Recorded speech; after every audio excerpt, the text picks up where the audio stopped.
आइए, नमो नमः दोस्तों। तो आज से हम लोग जो है संस्कृत व्याकरण पढ़ेंगे और प्रत्येक दिन जो है मैं एक एक वीडियो बनाकर अपलोड करता जाऊंगा। तो आप लोग जो है अगर अच्छा लगे तो वीडियो को जरूर देखना और लास्ट तक बने रहना। उम्मीद रहेगा मेरा कि बस ये वीडियो ऐसा बनाऊं ताकि आप लोगों को पसंद आ जाए, और अगर पसंद आ जाए तो ही लाइक सब्सक्राइब करना, अन्यथा नहीं करना। तो आइए दोस्तों, हम लोग चलते हैं संस्कृत की तरफ। तो दोस्तों, वैसे तो आप लोगों ने संस्कृत पहले पढ़ा भी होगा, किसी भाई बंधुओं ने नहीं भी पढ़ा होगा। तो अगर कोई पढ़े भी हैं या नहीं भी पढ़े हैं तो दोनों के लिए फायदेमंद। जो पढ़े हैं उसके लिए भी इसमें कुछ नया देखने को मिलेगा और जो नहीं पढ़े उसके लिए तो न्यू होगा ही। ठीक है, तो चलिए हम लोग संस्कृत पढ़ने से पहले जानते हैं कि संस्कृत आखिर होता क्या है।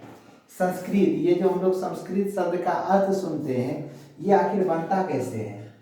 दोस्तों, मैं एक छोटा सा उदाहरण लेना चाहता हूँ कि अगर किसी व्यक्ति के शरीर के विभिन्न अंगों के बारे में जानना हो तो वो किसके पास जाएगा।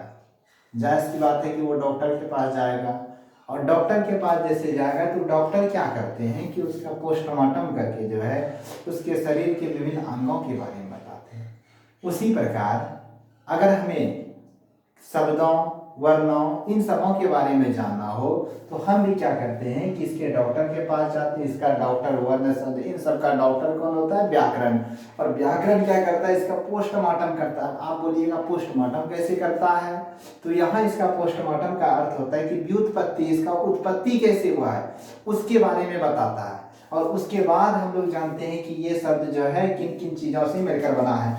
हम एक एग्जाम्पल लेते हैं कि मान लीजिए कि हमको सब्जी बनाना है, तो सब्जी बनाने में हम लोग को क्या क्या चाहिएगा? सब्जी, मसाला, ठीक है। उसके बाद हमारा बन जाता है सब्जी, तैयार हो जाता है। तो देखिए, सब्जी का स्वाद कुछ अलग होता है, मसाले का स्वाद कुछ और होता है। दोनों के स्वाद को जब मिला देते तो हमारा सब्जी का स्वाद जो होता है, दोनों का स्वाद मिलता। उसी प्रकार अगर हमें शब्दों की व्युत्पत्ति, उसके गुण के बारे में जानना हो तो हमें सबसे पहले जानना होगा कि वो शब्द बना किन किन शब्दों से। तो चलिए हम लोग संस्कृत जानने से पहले देखते हैं कि ये संस्कृत जो हमारा है ये बना किससे है। तो देखिए, संस्कृत जो है अगर इसका व्युत्पत्ति देखा जाए तो संस्कृत की व्युत्पत्ति जो है सम, सुट, क्री, अक्त प्रत्यय से मिलकर के बना है। किससे किससे मिलकर बना है? सम, सुट, क्री और अक्त प्रत्यय से मिलकर बना है। जिसमें क्या होता है कि आप एक बात जानिएगा कि अगर धातु से पहले जो जुड़ा रहता है वो आपका कहलाता है उपसर्ग। क्या कहलाता है?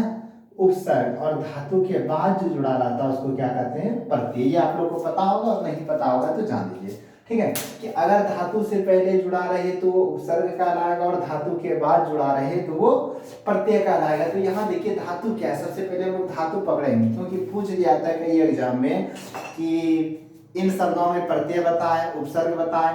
पूछ लिया जाएगा कि संस्कृत शब्द किन किन उपसर्ग से मिलकर बना है, इसमें धातु क्या है, इसमें प्रत्यय क्या है, तो वो आप कैसे बताइएगा। तो सबसे पहले आपको धातु पकड़ना होगा। तो देखिए, इस शब्दों में जो है क्री धातु हुआ, और जब हम जानते हैं कि धातु से पहले जो रहता है उपसर्ग, तो क्री धातु से पहले कौन कौन है? सम और सुट। तो ये दोनों आपका हो जाएगा उपसर्ग। और धातु के बाद कौन है? अक्त। अक्त हो जाएगा प्रत्यय। ठीक है, अब देखते हैं संस्कृत शब्द बनता कैसे कैसे है। तो देखिए, सम, सम में सम बचता है, सुट में जो है उठ समझिए घास चरने चला था, बचेगा क्या? सहलन। तो यहाँ सौहलन लिख दिया। उसके बाद क्या है? क्री।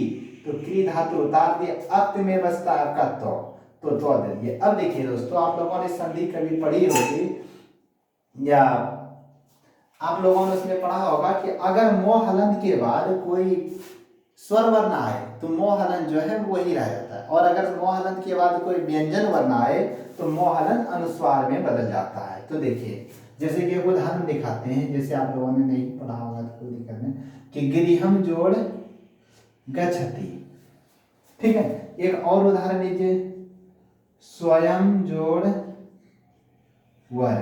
तो देखिए, यहाँ मोहलंत के बाद क्या आपका व्यंजन है। मोहलंत के बाद अगर व्यंजन वर्ण रहे तो मोहलंत अनुस्वार में बदल जाता है, इसलिए आपका हो जाता है स्वयंवर। उसी प्रकार गिरिहम जोड़ गच्छति बराबर, देखिए मोहलंत के बाद आने वाला पहला वर्ण क्या है? व्यंजन है, इसलिए मोहलंत किसे बदल जाएगा? अनुस्वार में। और अगर स्वर रहता तो क्या करते? स्वर रहता तो हम लोग मोहलंत ही रहने देते, तो हो जाएगा गिरिहम गच्छति। उसी के अनुसार यहाँ पर भी देखिए कि मो हलंत के बाद आने वाला पहला वर्ण हमारा क्या है, व्यंजन है। अब आपके मन में प्रश्न उठता होगा स्वर क्या होता है, व्यंजन क्या होता है, तो घबराने की बात नहीं है। हम जो है इसके बाद वर्ण चैप्टर का ही हम वीडियो बनाएंगे जिसमें कि वर्ण शब्द वाक्य सब के बारे में जानेंगे। फिर एक एक करके फिर हम लोग संधि पढ़ेंगे, समास पढ़ेंगे। तो देखिए मो हलंत के बाद यहाँ क्या आपका व्यंजन है, तो मो हलंत के बाद जब बोले व्यंजन रहे तो मो हलंत अनुस्वार में, देखिए अनुस्वार में बदल गया।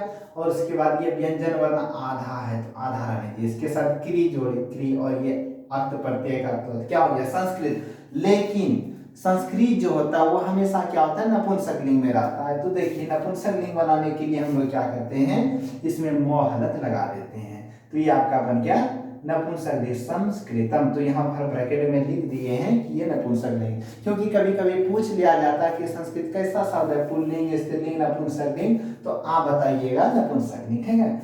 अब देखिए हम लोग जानेंगे कि संस्कृत का अर्थ क्या होता है, ठीक है। तो देखिए संस्कृत का अर्थ होता है संस्कारित करना।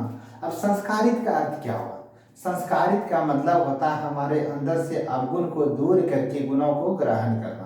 मान लीजिए कि हम एक एग्जांपल लेते हैं कि एक आम इंसान है, अगर उसकी माता गेहूं को धोती तो वो क्या बोलेगा कि मेरी माता गेहूं को धो रही है। लेकिन हम ठहरे संस्कृत के कुछ कुछ जानकार, तो हम क्या बोलेंगे कि मेरी माता गेहूं को संस्कृत कर रही है, अर्थात मेरी माता गेहूं से क्या कर रही है, अशुद्धि को दूर कर रही है। जिससे भी हम लोग अशुद्धि को दूर करेंगे उसको बोलेंगे हम लोग क्या कर रहे हैं, संस्कृत कर रहे हैं, ठीक है। हम लोग कपड़ा धोते हैं तो सब क्या बोलते हैं कि हम कपड़ा धो रहे हैं।